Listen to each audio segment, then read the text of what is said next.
A fleet fleeing a collapsing empire, Soviet submarines hunting through frozen waters, and hundreds of thousands trapped on a coastline that shrank by the hour.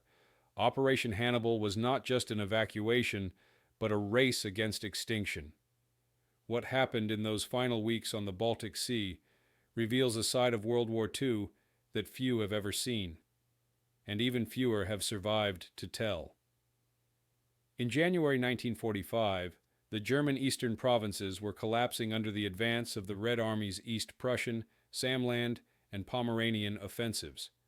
Soviet forces, numbering more than 1.6 million personnel in the region, pushed toward Königsberg, Danzig, and the Vistula estuary, closing the land routes that had connected civilian populations to the remaining territories under German control. East Prussia alone still contained more than 2.6 million civilians when the Soviet January assault opened, while military units stationed in the area amounted to approximately 580,000 personnel. The Wehrmacht command understood that the combination of frozen coastal terrain, destroyed railways, and encircled pockets made any organized land evacuation impossible. This environment formed the geopolitical and military context in which Gross Admiral Karl Dönitz authorized a rapid maritime operation to remove as many civilians and troops as possible from the Baltic coastline.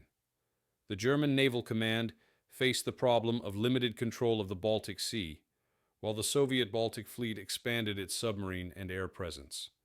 Soviet submarine flotillas had increased activity since late 1944, introducing additional risks for large transport convoys.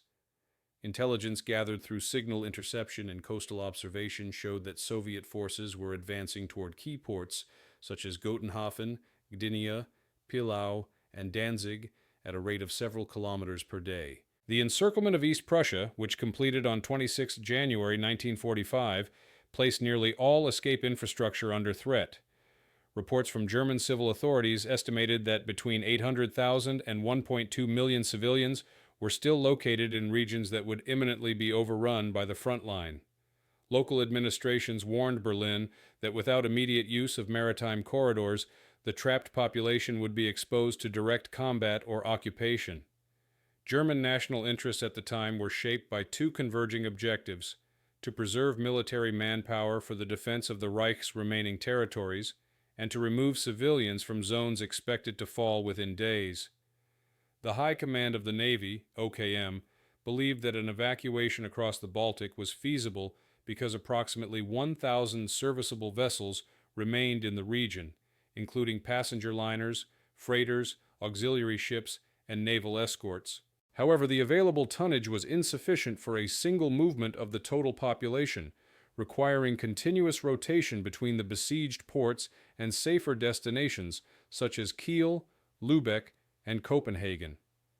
The German leadership expected that the operation would need to function for several weeks, even as Soviet ground forces continued to tighten the encirclement. Public sentiment in East Prussia and Pomerania had shifted rapidly.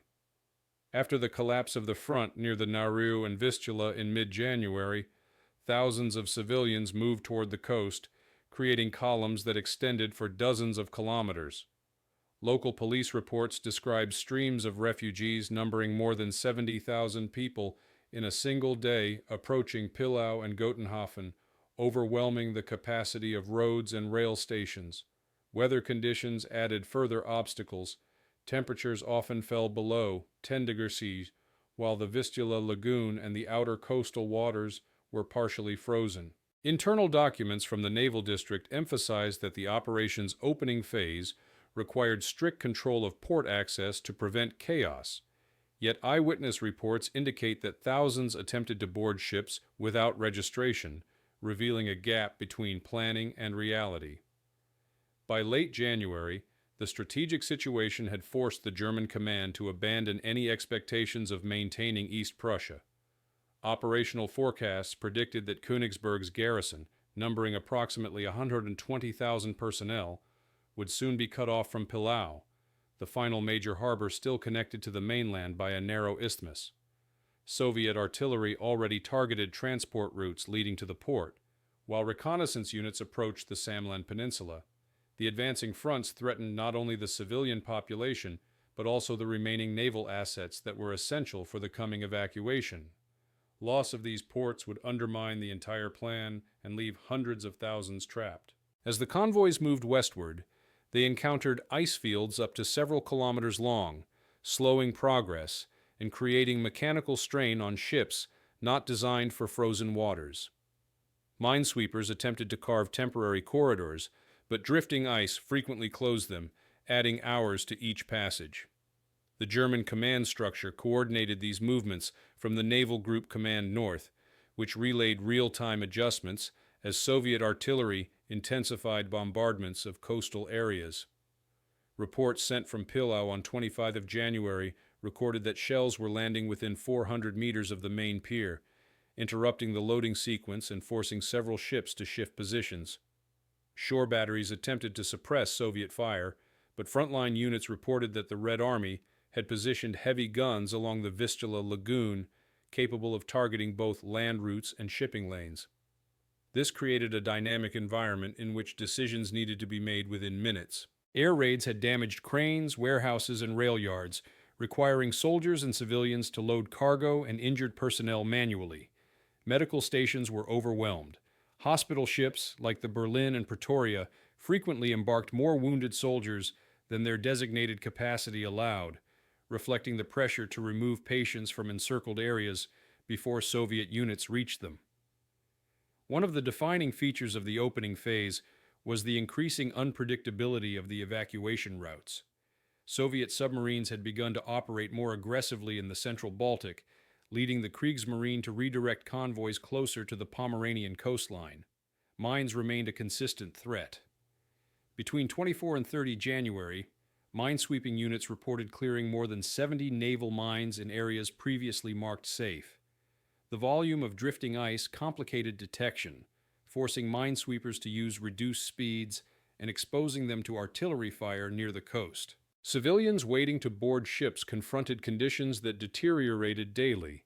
Food stocks in several ports diminished rapidly. In Pillau, rations were reduced to 1 meal per day for refugees, and even that supply became inconsistent due to artillery interference with transport routes. Eyewitness accounts collected after the war described thousands standing near the waterfront in temperatures reaching 15 degrees Celsius, hoping for space aboard ships that often arrived already at capacity.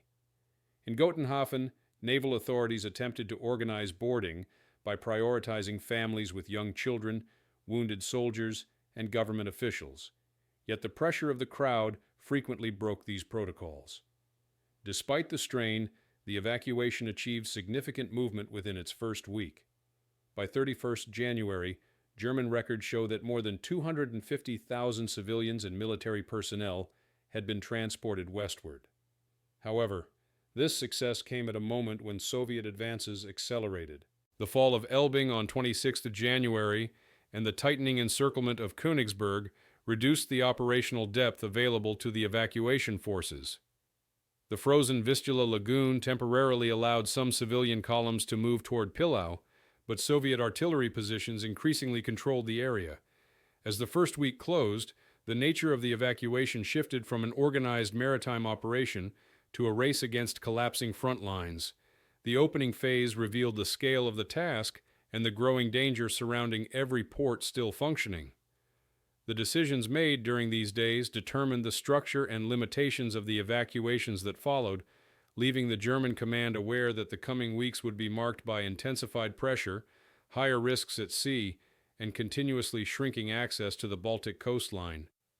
The strategic framework guiding the next stage of the evacuation evolved as Soviet operations intensified along the coastline and inland approaches. Reports from the 1st Naval Transport Division noted that the average time a vessel remained exposed in Pillau dropped from 8 hours in late January to roughly 4 hours by 3 February, reflecting increased Soviet shelling. This reduction forced stricter loading priorities. Instructions distributed on 4 February specified that military personnel able to fight were to be transported last, while the wounded, children, and elderly maintained priority. However, the conditions often prevented strict enforcement. Soldiers retreating from encircled positions frequently arrived in large numbers, overwhelming the coastal security units tasked with maintaining order. German strategists also emphasized the need to preserve skilled labor and administrative personnel, anticipating that the western regions of the Reich would require experienced workers for reconstruction and continued war production. Thus, lists were compiled in several East Prussian districts to identify individuals critical to industry, logistics, and communications. Whether these lists were successfully implemented varied by port.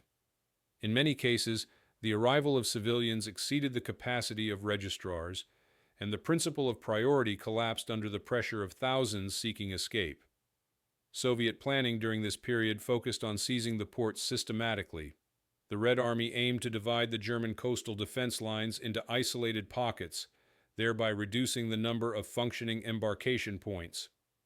The 48th Army, 5th Guards Tank Army, and the 2nd Guards Army advanced toward the Samlin Peninsula, threatening the final land connection between Königsberg and Pillau.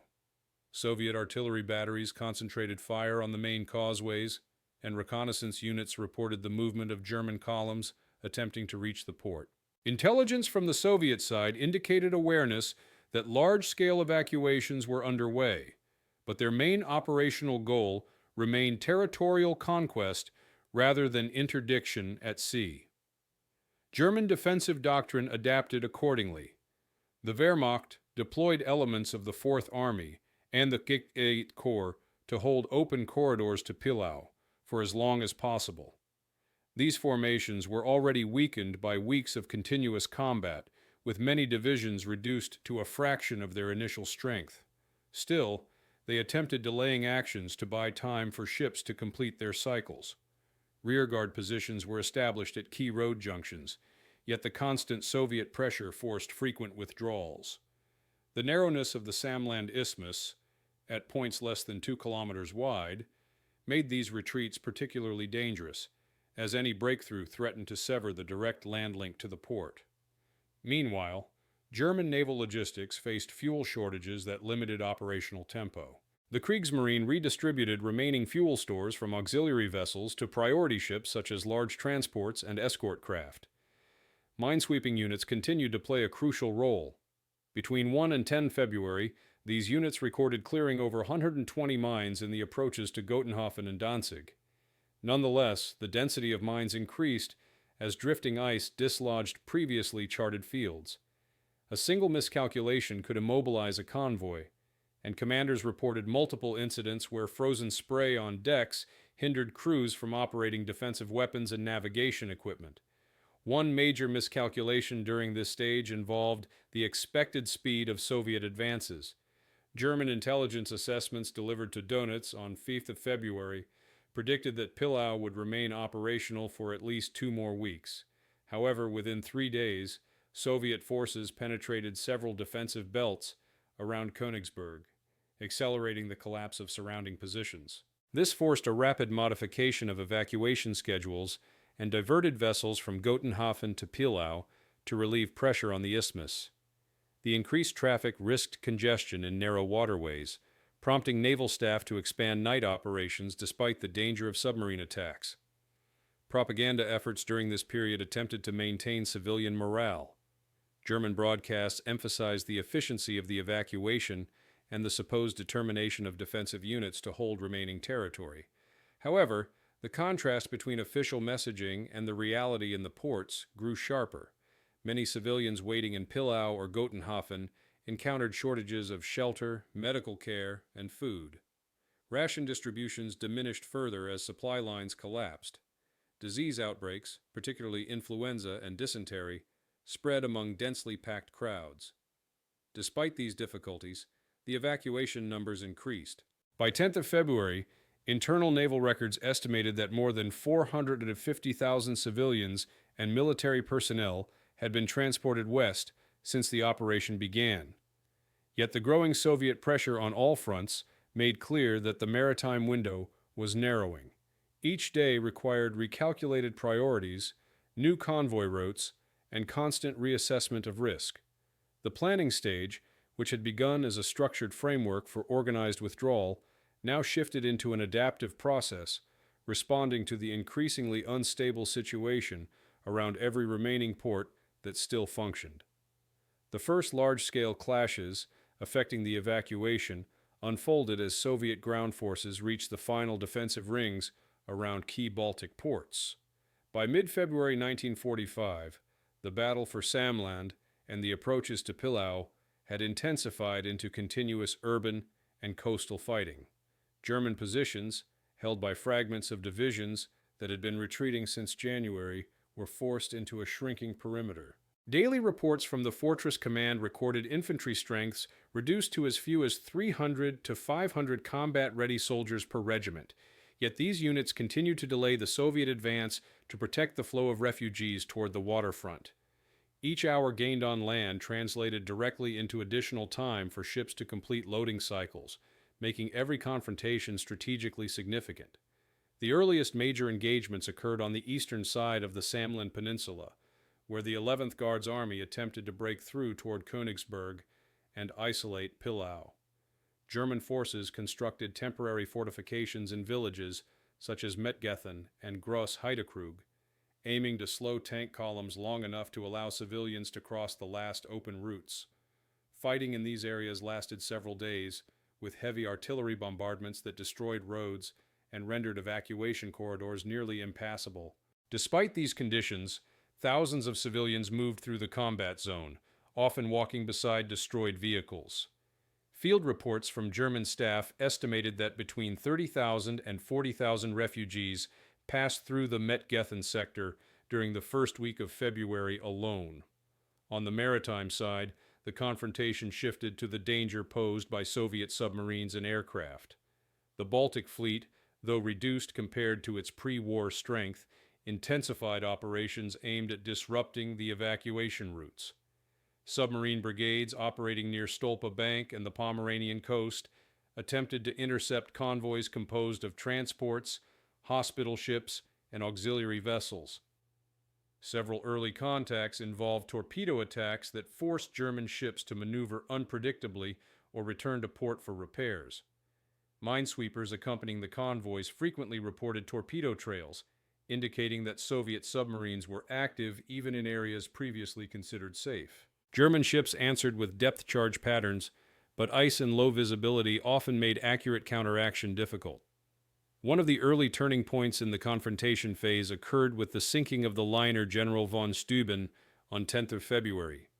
The ship, carrying more than 3,000 wounded soldiers and several hundred civilians, was struck by torpedoes fired by Soviet submarine S-13.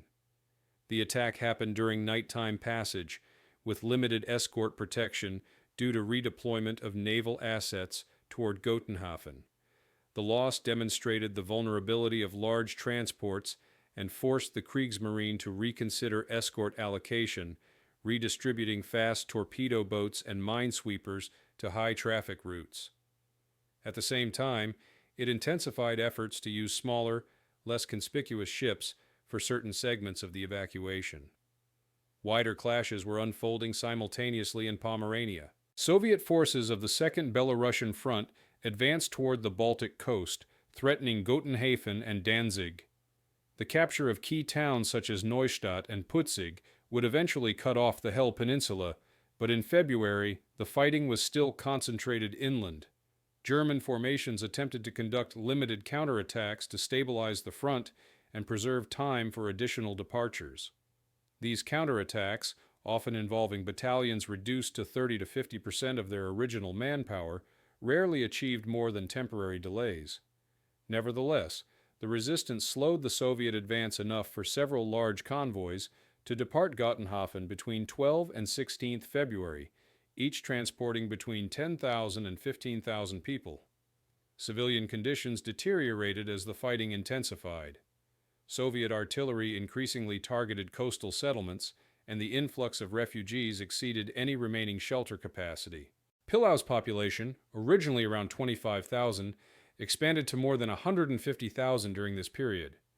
Streets became impassable due to abandoned wagons and frozen bodies of horses.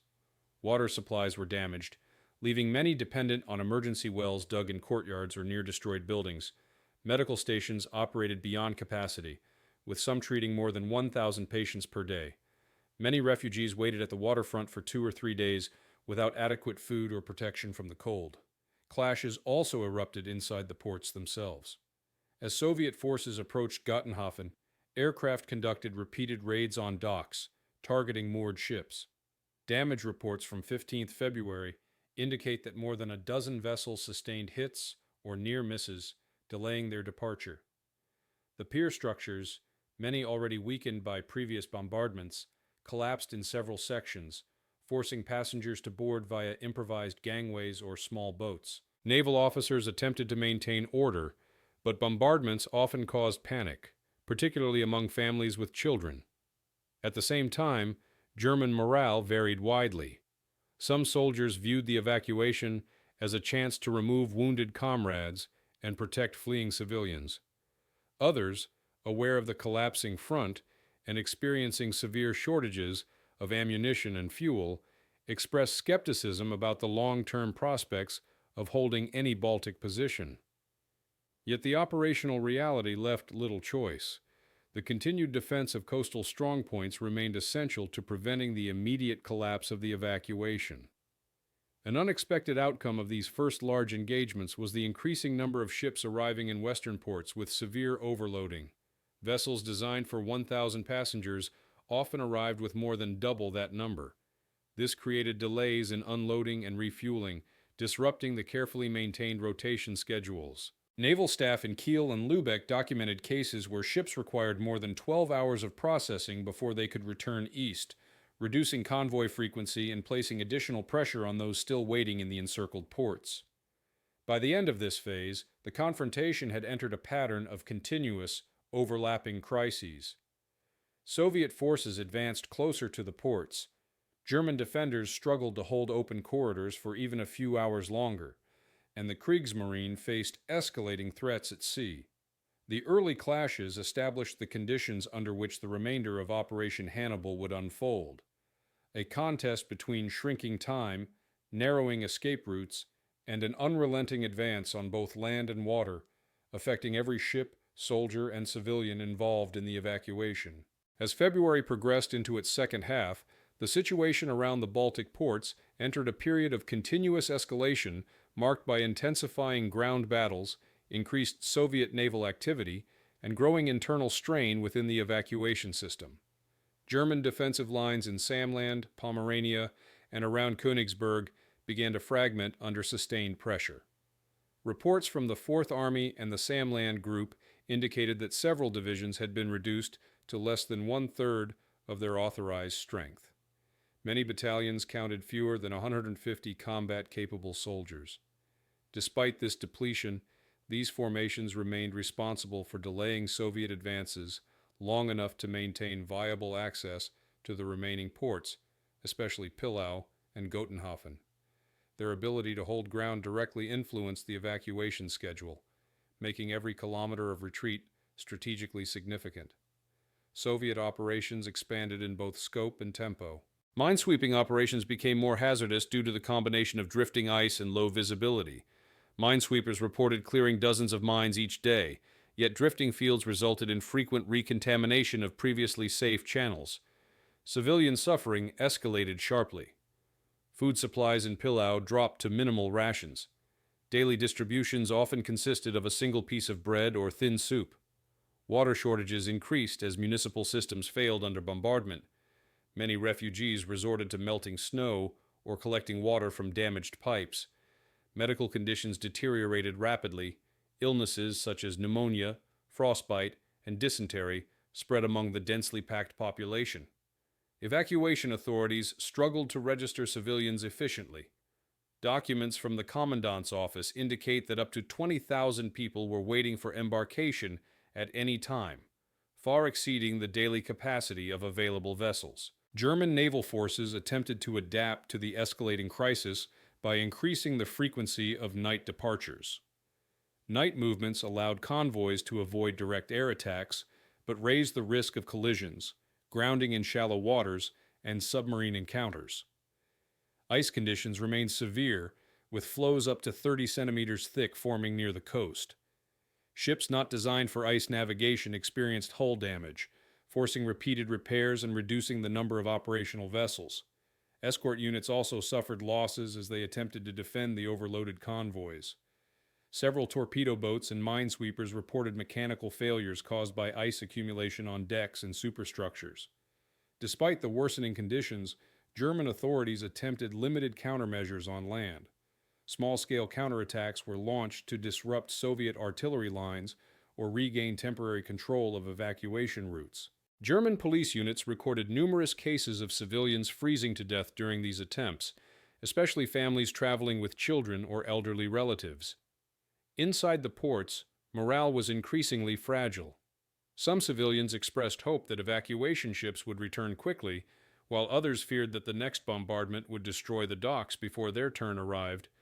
Frontline soldiers passing through the ports often had little information about the broader situation, contributing to confusion and tension. In several instances, naval officers were forced to intervene to prevent disorderly boarding that threatened the stability of gangways and ship structures. Meanwhile, the German command struggled to maintain operational tempo. Fuel shortages became more severe. Several convoys were delayed because tankers could not deliver fuel on time. Naval staff redistributed remaining reserves, prioritizing large transports such as the Deutschland, Pretoria, and Hansa, as well as essential escort vessels. Smaller ships were instructed to run on minimum speeds and to reduce unnecessary maneuvers to conserve fuel.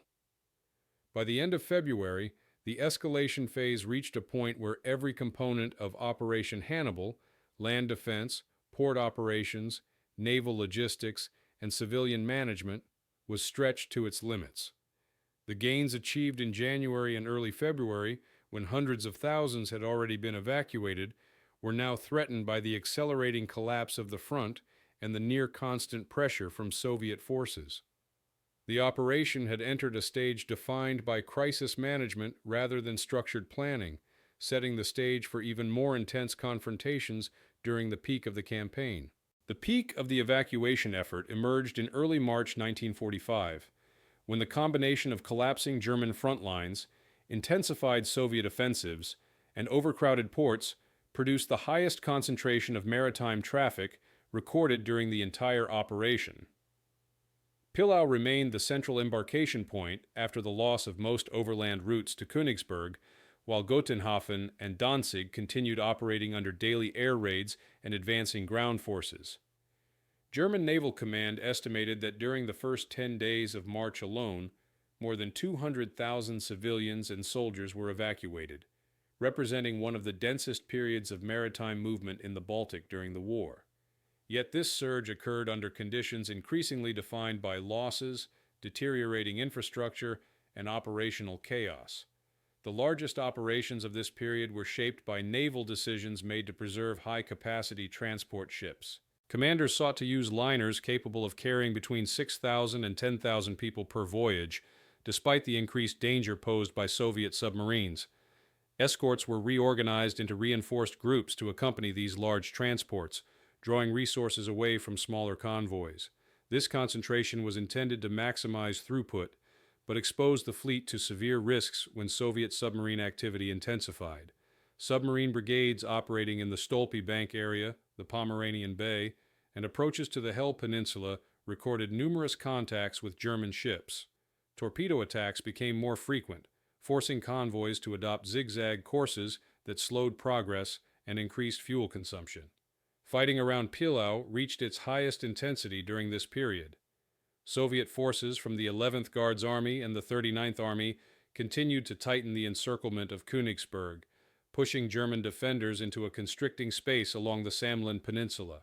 Artillery bombardments increased to several thousand rounds per day, targeting transport routes, storage depots, and assembly areas near the docks. German units defending the Samland Causeway conducted continuous rearguard actions, often withdrawing only a few hours before Soviet assaults reached their positions. Reports from the Fortress Command indicate that frontline infantry companies frequently fell below 80 men and that ammunition stocks were reduced to minimal levels, Yet these depleted units continued to hold vital junctions long enough for convoys to depart. Gotenhofen and Danzig experienced parallel crises. The advance of the Second Belarusian Front put heavy pressure on both cities. Soviet breakthroughs near Neustadt and Putzig endangered the land routes supporting the Hel Peninsula, where tens of thousands of civilians had gathered. Air raids damaged key infrastructure on multiple days. On 3rd of March, bombers struck the main passenger pier in Gotenhofen, destroying warehouses and killing civilians preparing to board. On 6th of March, additional raids damaged the shipyard complex, delaying loading operations and forcing naval staff to redirect departing vessels to secondary docks with lower capacity. Civilian conditions deteriorated further as the influx of refugees increased. Pillau, originally a town of 25,000 inhabitants, now hosted more than 200,000 people within its shrinking perimeter. Food supplies were nearly exhausted. Rations consisted primarily of thin broth or small bread portions, sometimes delivered only once per day. Medical facilities lacked adequate equipment and personnel. Doctors reported treating hundreds of cases daily involving frostbite, respiratory infections, and injuries sustained during bombardments or attempts to reach the port. Mortality rates among young children and the elderly increased sharply. Yet, despite these conditions, thousands continued arriving from the countryside and from broken defensive lines, hoping to find transport before the Soviets reached the waterfront. Inside the harbors, scenes of overcrowding and confusion became common. Large transports frequently arrived already filled beyond intended capacity after taking on passengers at multiple stops along the coast. Ships such as the Pretoria and Deutschland often carried more than 8,000 people on individual voyages, causing severe strain on ventilation, water supply, and on-board medical care. Naval engineers observed damage to hull structures caused by overloading and ice pressure.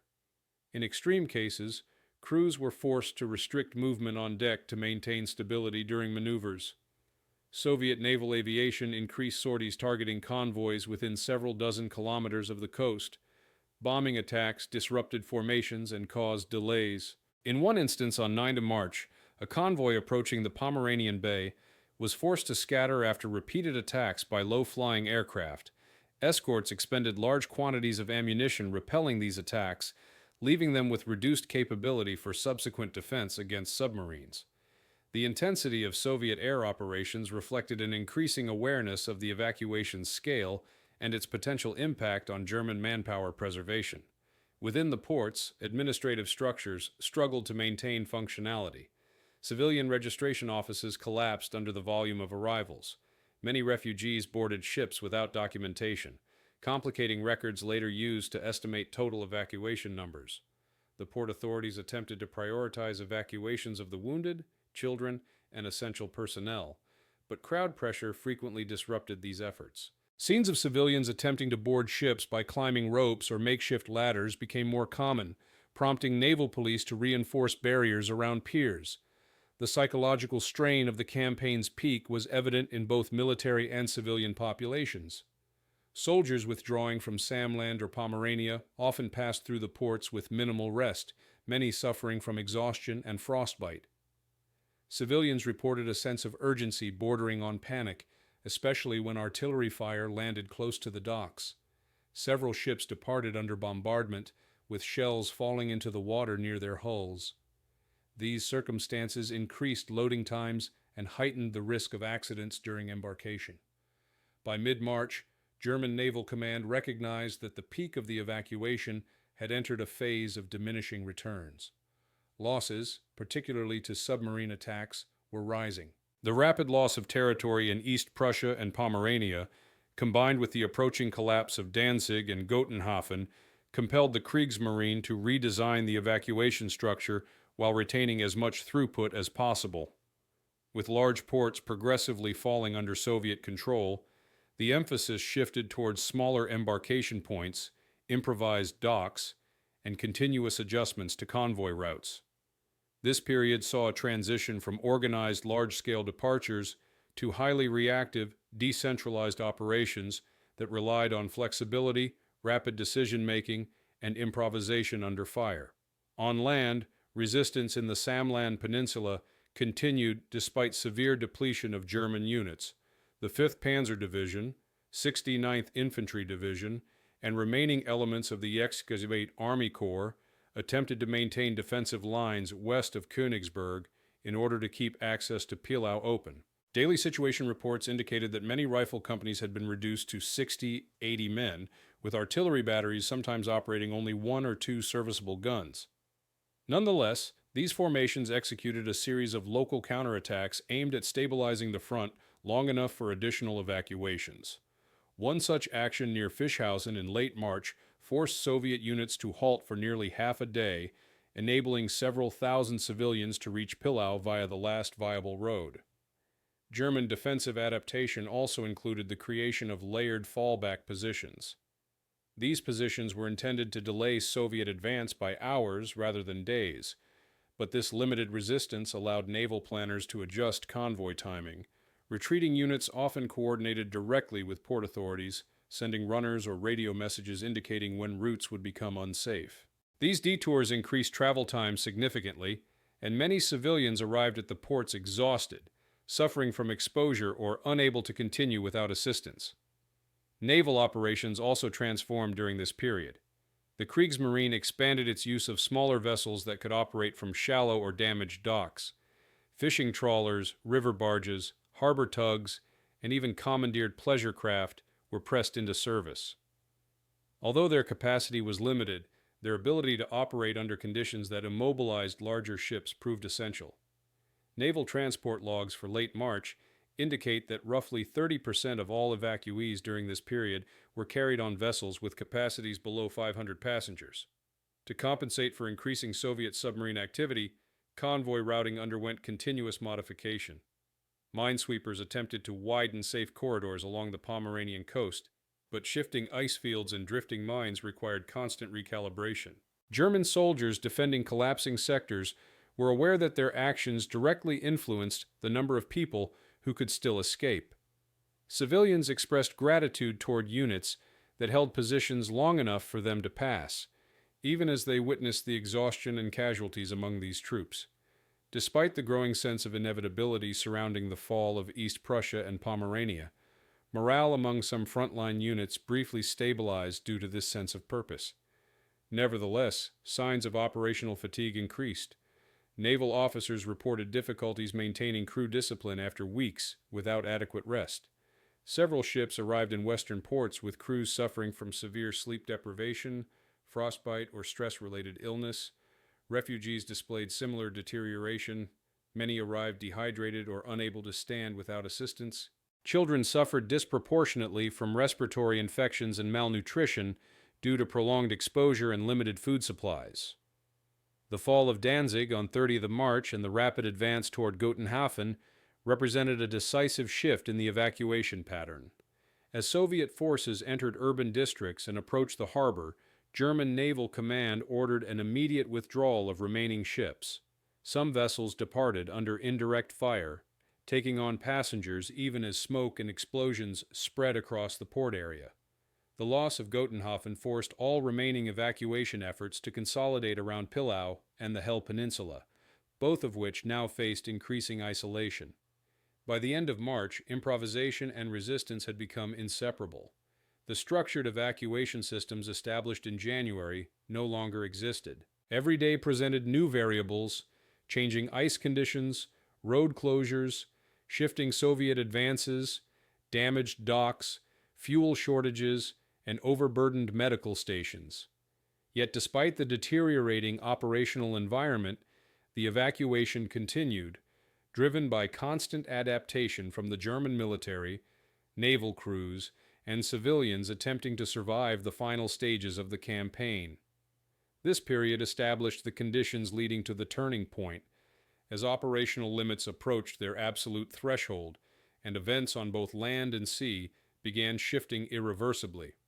Soviet advances in early April 1945 produced the decisive turning point in Operation Hannibal, as the remaining German-held areas in East Prussia contracted to a narrow strip centered on Pillau and the Samland Peninsula. The collapse of Königsberg on 9 April marked a critical moment. The urgency of these rapid departures resulted in dangerous overcrowding. Several transports recorded passenger counts far above their intended capacity, creating risks of capsizing or structural failure in rough waters. On land, German defenders attempted last-ditch countermeasures to preserve evacuation routes. These actions included small-scale counterattacks aimed at delaying Soviet units near key road junctions and bridges. Some operations achieved temporary success, delaying Soviet advances long enough for additional groups of civilians to reach the harbor. However, the scale of Soviet pressure rendered long-term defense impossible. The German command acknowledged that each rearguard action could buy, at most, a few hours of additional evacuation time.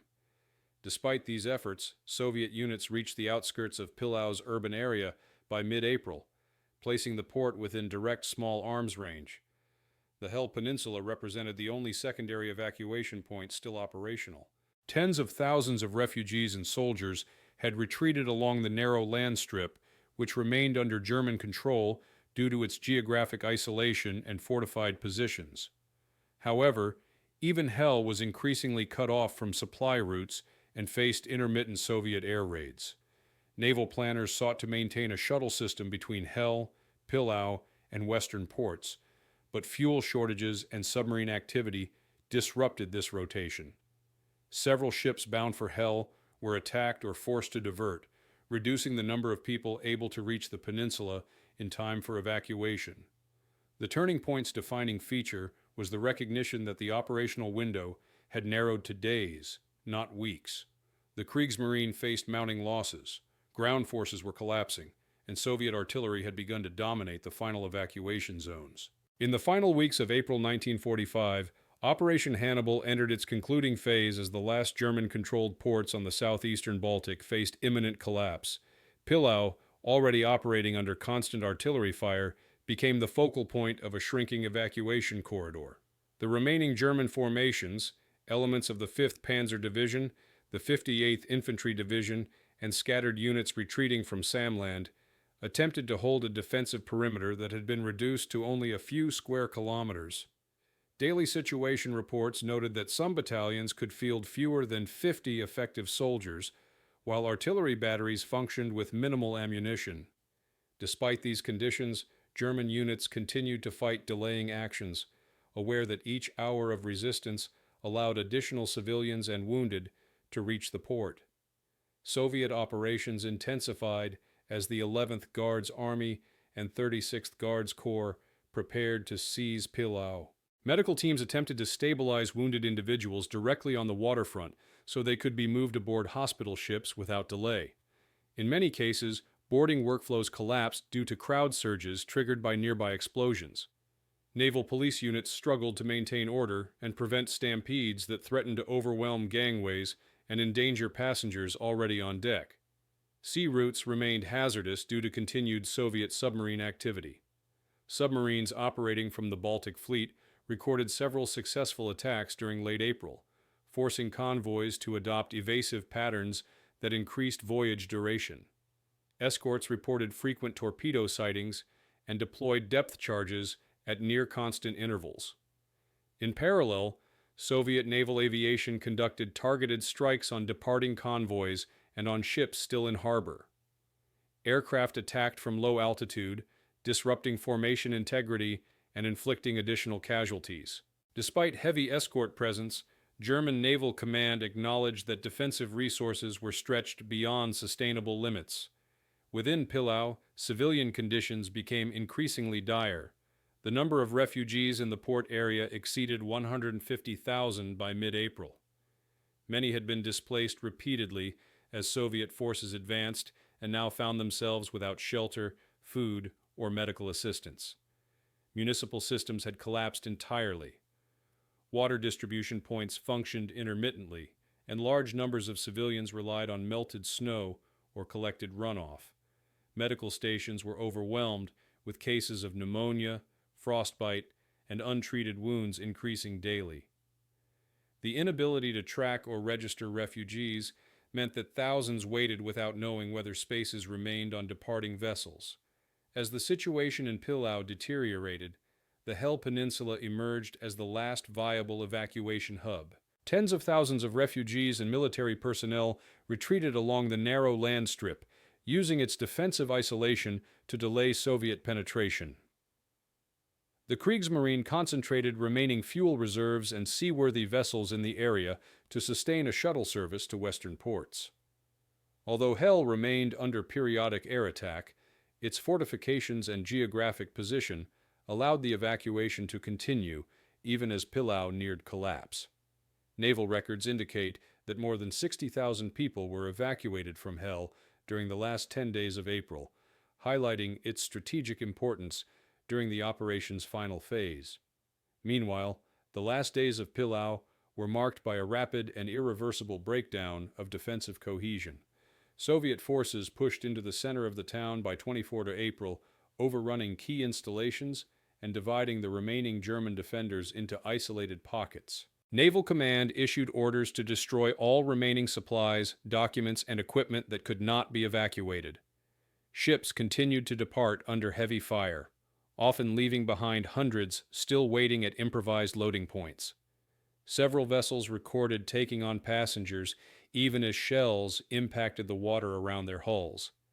Close quarters fighting in the town center prevented further movement of refugees, and by 25 April, the evacuation from Pillau became impossible as Soviet units reached the waterfront. The final combat operations around Pillau ended with the German garrison either being captured or retreating to the Hel Peninsula by sea in small craft. Many soldiers who reached Hel were immediately assigned to rearguard positions to protect the last functioning port. The evacuation from Hel continued until early May, with ships departing even as the broader military situation in Germany collapsed. Naval logs show that the last vessels left Hel on 5 May, one day before the peninsula surrendered to Soviet forces. By this point, the Kriegsmarine had evacuated an estimated 1.5 to 2 million people during the operation's 4-month duration, including civilians, wounded soldiers, and military personnel from encircled formations. The immediate aftermath of the evacuation was defined by the rapid dissolution of German military structures. Western ports received thousands of refugees who required medical treatment, food, and shelter. Many arrived suffering from dehydration, exposure, and exhaustion after days or weeks in overcrowded ships or besieged port areas. Administrative authorities struggled to distribute evacuees across available facilities, and medical centers reported severe strains on resources. Simultaneously, German units relocated from East Prussia were reorganized or disbanded as the Third Reich faced collapse on all fronts. With the fall of Pillau and the surrender of the Hel Peninsula, Operation Hannibal formally ended. The evacuation's final days were marked by desperation, diminishing defensive capabilities, and rapidly closing escape routes. What had begun in January as a coordinated maritime effort now concluded in a fragmented series of last departures, shaped by the relentless advance of Soviet forces. The collapse of the Baltic corridor brought an abrupt end to German control of the region and concluded one of the largest maritime evacuation operations in history. The long-term implications of Operation Hannibal became evident almost immediately after its conclusion in early May 1945. Although the operation was conceived as an emergency measure prompted by the collapse of the Eastern fronts, it ultimately became one of the largest maritime evacuations in recorded history, with estimates ranging from 1.5 to 2 million people transported across the Baltic during its 4-month duration. These figures include civilians fleeing advancing Soviet forces, wounded soldiers transferred to Western medical facilities, and remnants of German formations extracted from encircled areas. The scale of the evacuation exerted a profound influence on post-war demographics, military organization, and historical interpretations of the conflict's final phase. One of the most significant legacies of the operation lies in its demographic impact. Millions of civilians from East Prussia, Pomerania, and parts of West Prussia were displaced, many of whom resettled in occupied Germany or, after the war, in regions allocated by Allied authorities. Municipal records from Schleswig-Holstein, Mecklenburg, and Denmark document the arrival of tens of thousands of refugees within days of the final departures from Hel. These populations required food, shelter, and medical care at a time when Germany's logistical networks were collapsing. The influx strained local administrations already burdened by wartime shortages. Hospitals reported treating thousands of patients suffering from exposure, malnutrition, and untreated wounds. The integration of these displaced populations shaped the social and economic landscape of post-war Germany, influencing housing policy, labor markets, and the reconstruction process. From a military perspective, Operation Hannibal demonstrated both the capabilities and limitations of German naval planning during the war's final months. Although the Kriegsmarine succeeded in evacuating a large number of people under extreme pressure, the operation revealed severe constraints in fuel availability, escort capacity, and ship maintenance. Naval logs from May 1945 show dozens of vessels arriving in western ports with structural damage from ice, overcrowding, or near-miss attacks. Escort units reported ammunition shortages, mechanical failures, and exhaustion among crews who had been operating continuously since January. Many ships required immediate repairs that could not be undertaken due to the broader collapse of German industry and the imminent end of the war.